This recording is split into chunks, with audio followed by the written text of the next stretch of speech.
I just need to vent. I need to vent. And I just need to let it go. Deep voice.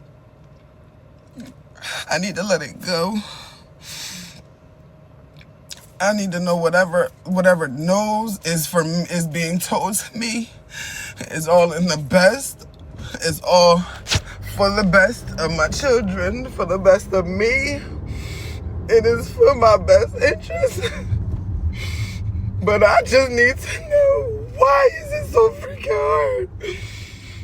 Why is this so fucking hard? Why is this, when you are a single parent, when you are a mother that decides work doesn't get put over your children? Work, money, the materialistic life does not get put over the well-being of your children.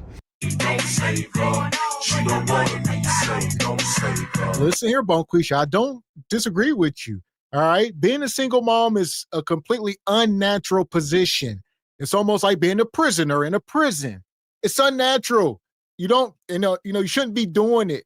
Never in history were y'all doing it at this rate like we are now. Y'all fell for the trap. You hear her cry? I'm a mom that don't put work over my children. Stop right there. That is the conflict. These single moms got to go to work because they are single moms. And there ain't no father there to help with taking care of these kids. And that creates extreme turmoil in these families because they none of them got money or resources to take on that burden of raising children. Plain and freaking simple. And you shouldn't have did it. Oh, it's so hard, so difficult.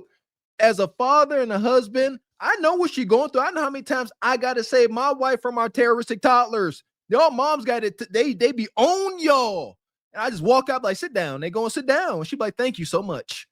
Like, y'all don't understand the role that a man plays. I don't have to yell. I just walk out and say, sit down. She be like, go ahead. Y'all moms, y'all soft. I just got to say, go sit down. And they put their head down. They go sit down.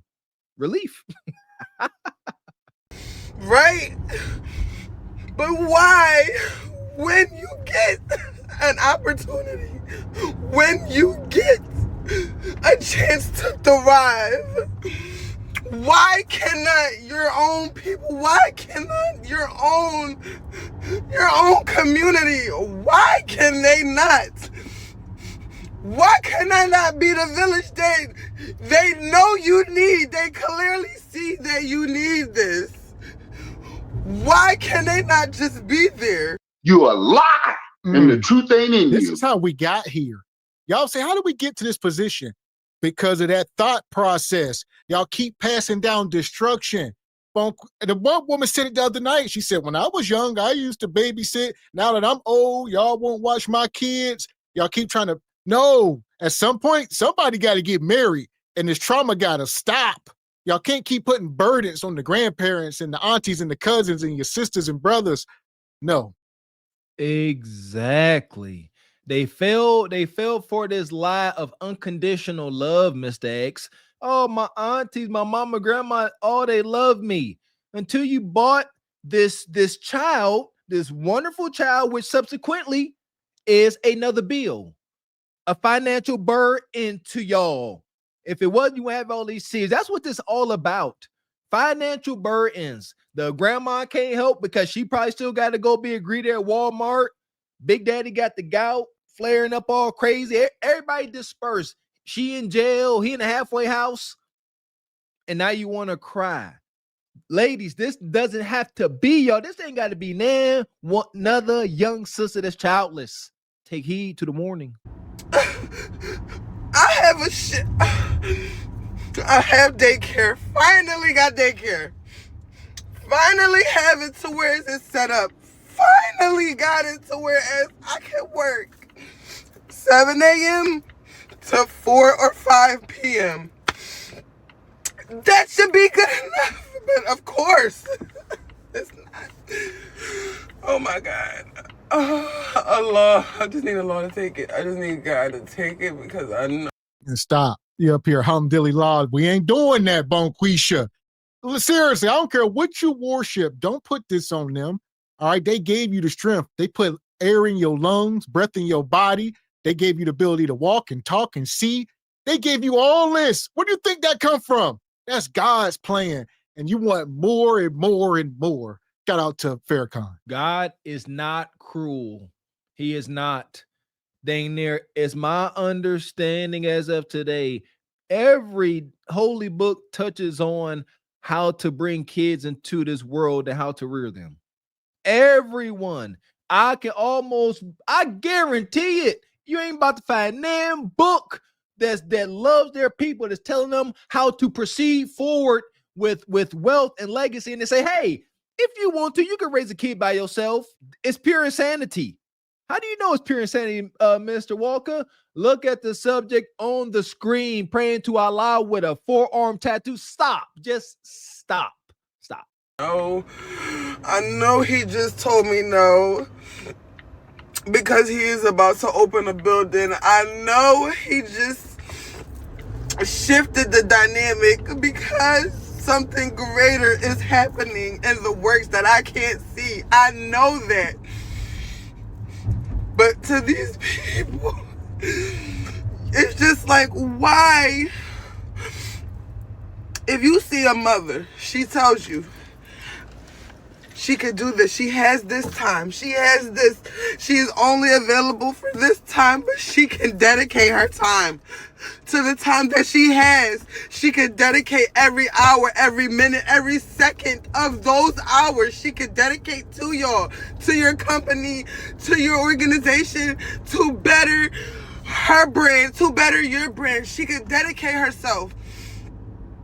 Why is it that y'all just gotta say no? Why is it that y'all just cannot see somebody right there in that moment? Why y'all can't just give her that opportunity? Why? And why do I gotta beg? I can't. I'm not begging for something that I know that if I said I didn't have any kids and I didn't have this and I didn't have that, I know y'all would make the accommodation. The accommodation would be so clear. Why is it that we cannot accommodate for somebody that, I'm asking. Fuck is you talking about? She just talking, making excuses.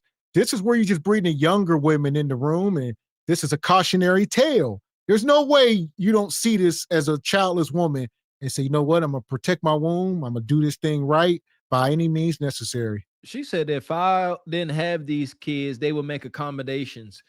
If you didn't have kids, there will be no accommodations that need to be made. You want them to make an exception for you. I don't know if y'all realize this, but in the corporate world, if you really going to be making six figures, something along those lines, and you dealing with higher ups, yeah, they going to find via a casual conversation and meetings, they going to find out who you are.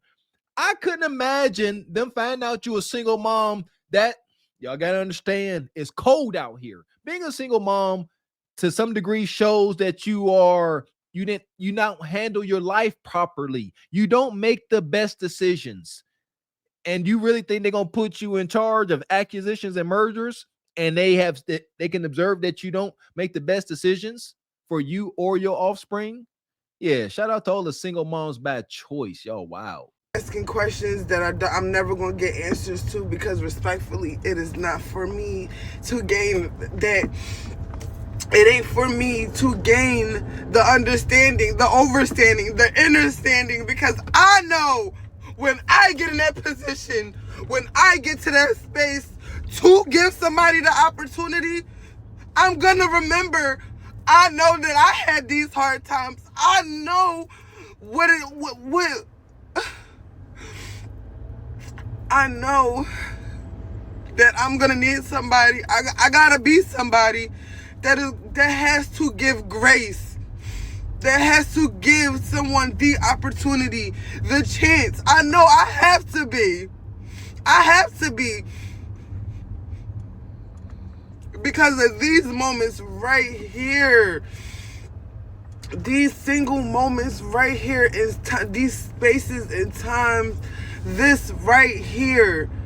Like, it's so trauma filled. I don't want nobody. I don't wish this on no single mother, no younger woman, no younger father. I do not wish this on nobody, because this is a horrible feeling. Horrible. And it's like, y'all get me all the way to the finish line. I'm there filling out my paperwork. I'm there doing everything that I need to do. Y'all done gave me the job fully. And then you snatch it back because somebody came in right before me and y'all hired them. And they don't got kids. But they couldn't promise to keep up with that shift. But they don't got kids. So it's just, I'm done.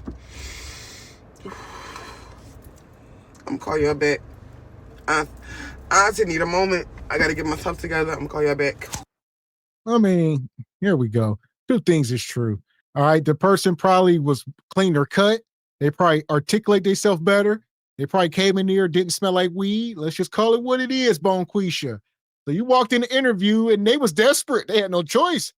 And then next thing you know, a shining light, somebody respectable walked in. They say, hey, you a better candidate. Dang near every great, business owner, small business owner, entrepreneur of color will acknowledge it is an obstacle that we have. You go into a job application, you have got to be twice as better to get half the results.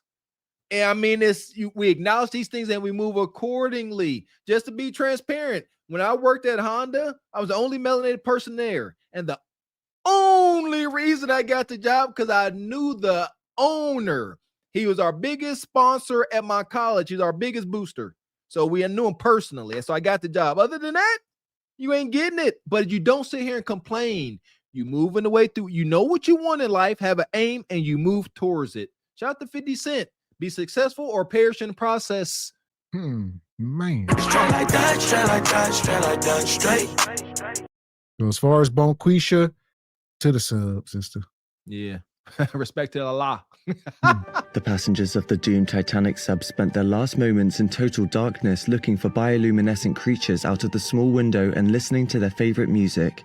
The new details of the 5 passengers' final moments have been revealed by the wife and mum of the father-son duo. Wade in the water, wade in the water, diamond wade in the water. Something's gonna trouble the water. You better wade in the water. Yeah, man.